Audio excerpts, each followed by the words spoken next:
పలు చోరీ కేసుల్లో నిందితుడైన గుంటూరు పరమాయకుంటకు చెందిన సయ్యద్ కాజాను శనివారం అరెస్ట్ చేసినట్లు డీఎస్పీ జనార్దన్ రావు తెలిపారు. నిందితుడు తెనాలి ప్రాంత గుంటూరు తాడేపల్లి పెదకాకాని పోలీస్ స్టేషన్ పరిధిలోని పలు ప్రాంతాల్లో పలు చోరీ కేసుల్లో నిందితుడిగా ఉన్నట్లు ఆయన తెలిపారు. ముద్దాయి సయ్యద్ కాజా చెడు వ్యసనాలకు అలవాటు పడి తక్కువ సమయంలో కష్టపడకుండా డబ్బు సంపాదించాలన్న ఆలోచనతో పలు నేరాలకు పాల్పడుతున్నట్లు ఆయన చెప్పారు. Tenali 1 town inspector of police V Mallikarjunarao, SI Vijay Kumar సిబ్బందితో కలిసి నిందితుడిని వైకుంఠపురం సమీపంలో అరెస్ట్ చేసినట్లు ఆయన తెలిపారు. నిందితుని వద్ద నుండి 5 లక్షల రూపాయల విలువైన సెల్ ఫోన్లను, పలు ఆటోలు, ద్విచక్ర వాహనాలను స్వాధీనపరుచుకున్నట్లు ఆయన తెలిపారు.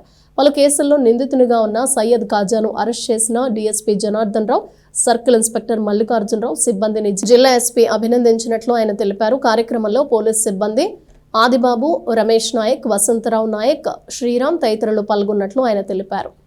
Syed Khaja son of Kareemulla 30 years ముస్లిం, పరమాయకుంట, కాకాన్ రోడ్, గుంటూరు టౌన్ అనే అతన్ని మనం ప్రాపర్టీ అఫెండర్ని అరెస్ట్ చేయడం జరిగింది. దాని సందర్భంగా ఈ ప్రెస్ మీట్ నిర్వహించడం జరుగుతుంది. మనకి తెనాలి 1 టౌన్ పోలీస్ స్టేషన్లో ఒక ఆటో థెఫ్ట్ అయినట్టు ఒక రిపోర్టు ఇవ్వడం జరిగింది. దాని మీద ఒక ఎఫ్ఐఆర్ రిజిస్టర్ చేసి క్రైమ్ నెంబర్ 266/25 రిజిస్టర్ చేసి ఇన్వెస్టిగేషన్ చేసే క్రమంలో సయ్యద్ కాజా అనే అతని దగ్గర ఈ థెఫ్ట్ అయిన ఆటో, మా దగ్గర థెఫ్ట్ అయిన ఆటోని రికవరీ చేయడం జరిగింది. ఈ రికవరీ చేసినప్పుడు ఇతని దగ్గర మరొక ఆటోను కూడా రికవరీ చేయడం జరిగింది. ఓల్డ్ గుంటూరు పోలీస్ స్టేషన్ లిమిట్స్లో ఈ ఆటోని దొంగతనం చేశాడు. ఇతను ఉండేది కూడా ఓల్డ్ గుంటూరు పోలీస్ స్టేషన్లోనే. అంతేకాకుండా మరొక 2 motor cycles Pedakakani police station, అలాగే తాడేపల్లి పోలీస్ స్టేషన్లో లిమిట్స్లో 2 మోటార్ సైకిల్స్ దొంగతనం చేసినట్టు కూడా ఈయన దగ్గర కన్ఫెషన్ చెప్పడం జరిగింది. ఈయన దాని మీద ఆ 2 మోటార్ సైకిల్స్ కూడా రికవరీ చేయడం జరిగింది. అంతేకాకుండా తెనాలి 3 టౌన్ పోలీస్ స్టేషన్ లిమిట్స్లో ఒక 5 హౌసెస్లో థెఫ్ట్ అటెంప్ట్ జరిగింది నైట్ పూట. అందులో ఒక ఇంట్లో ఒక మొబైల్ ఫోన్ థెఫ్ట్ చేశాడు. అది తెనాలి 3 టౌన్ పిఎస్ లిమిట్స్లో 295/25 అని చెప్పి ఒక క్రైమ్ రిజిస్టర్ చేశారు. మిగతా 4 హౌసెస్లో అక్కడ ప్రాపర్టీ ఏం పోలేదు, బట్ అటెంప్ట్ జరిగింది అంతే. ఈ మొబైల్ థెఫ్ట్ అయిన దానికి ఒక ఎఫ్ఐఆర్ రిజిస్టర్ చేయడం జరిగింది. దాని మీద ఆ 5 హౌసెస్లో కూడా ఇతనే థెఫ్ట్ అటెంప్ట్ చేసినట్టు, ఆ మొబైల్ ఫోన్ ఇతనే తీసుకెళ్ళినట్టు అతను నేరాన్ని ఒప్పుకున్నాడు. దాని మీద ఆ మొబైల్ ఫోన్ కూడా సీజ్ చేశాము. టోటల్గా ఇతన్ని 4 కేసెస్లో అరెస్ట్ చేయడం జరిగింది. 2 ఆటోలు, 2 బైక్స్, అలాగే ఒక మొబైల్ ఫోన్ సీజ్ చేయడం జరిగింది. ఇతని బ్యాక్ హిస్టరీ ఏంటంటే ఇతని మీద 4 కేసెస్, ఎర్లియర్ ఒక 4 కేసెస్ ఇతను థెఫ్ట్ కేసుల్లో ముద్దాయి ఓల్డ్ గుంటూరు పోలీస్ స్టేషన్ పరిధిలో. పెదకాకాని పిఎస్లో కూడా ఒక కేసు ఉంది. అతను రీసెంట్గా జైలు నుండి బయటకు వచ్చాడు.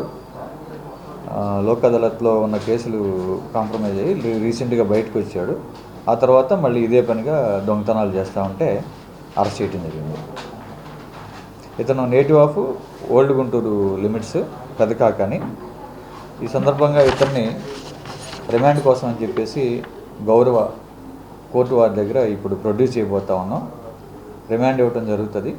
తదుపరి ఇతన్ని పీటీ వారెంట్ మీద తెనాలి 3 టౌన్ వాళ్ళు, తెనాలి 3 టౌన్, ఓల్డ్ గుంటూరు,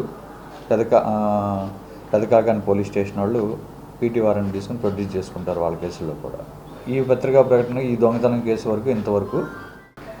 యాక్చువల్గా ఈ కేసులో మా ఎస్ఐ విజయ్ కానివ్వండి, కానిస్టేబుల్ నాయక్, వీళ్ళు నైట్ ఒక 3-4 నైట్స్ హార్డ్ వర్క్ చేసి అఫెండర్ని పట్టుకోవడానికి, కాజాని అతను పట్టుకోవడానికి చాలా ఇన్ఫర్మేషన్ గ్యాదర్ చేసి ఎక్కడెక్కడో నైట్ హార్డ్ అవర్స్లో తిరిగి బాగా కష్టపడి ఈ వెహికల్స్ అన్ని ట్రేస్ అవుట్ చేయటం, అఫెండర్ని ట్రేస్ అవుట్ చేయటం, ఫస్ట్ ట్రాక్ చేయటం, ఇవన్నీ జరిగింది.